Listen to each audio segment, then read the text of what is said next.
second graders. Today I'm going to be reading you Miss Nelson is Missing. You guys have probably already read it or heard it before. I know my mom has read it to you guys before, but it's one of my favorite books, so I wanted to read it to you guys again.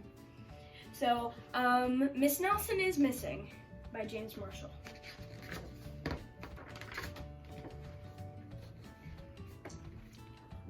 The kids in room 207 were misbehaving again. Spitballs stuck to the ceiling, paper planes whizzed through the air. They were the worst behaved class in the whole school. "Now settle down," said Miss Nelson in a sweet voice, but the class would not settle. They whispered and giggled, they squirmed and made faces. They were even rude during story hour. They refused to do their lessons. "Something will have to be done," said Miss Nelson. The next morning, Miss Nelson did not show up to school. "Wow," the kids yelled, "now we can really act up." They began to make more spitballs and paper planes. "Today, let's just be terrible," they said. "Not so fast," hissed an unpleasant voice.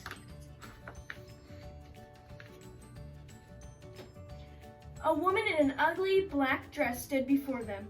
"I'm your new teacher, Miss Viola Swamp," and she rapped the desk with her ruler. "Where's Miss Nelson?" asked the kids. "Never mind that," snapped Miss Swamp. "Open those math books."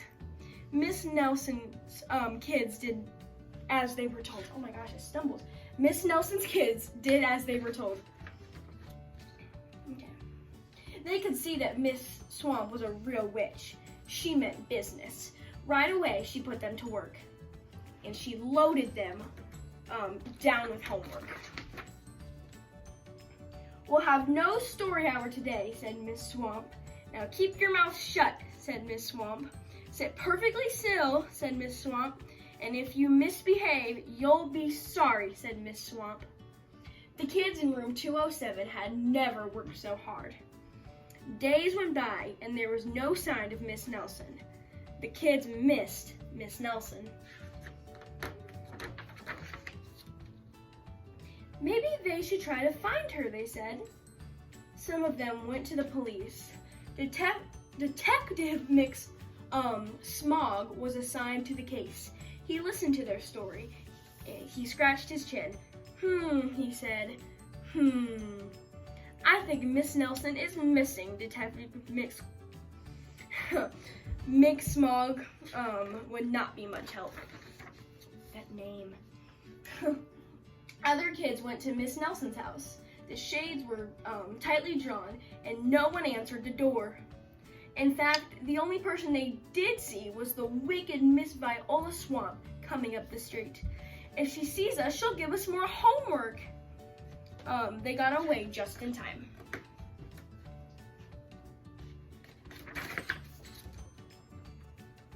"Maybe something terrible happened to Miss Nelson. Maybe she was gobbled up by a shark," said one of the kids, but that didn't seem likely. "Maybe Miss Nelson went to Mars," said another kid, but that didn't seem likely either.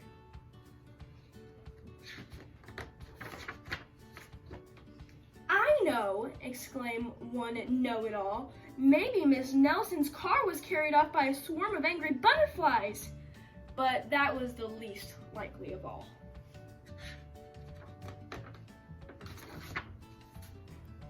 The kids in room 207 became very discouraged. It seemed that Miss Nelson was never coming back, and they would be stuck with Miss Viola Swamp forever.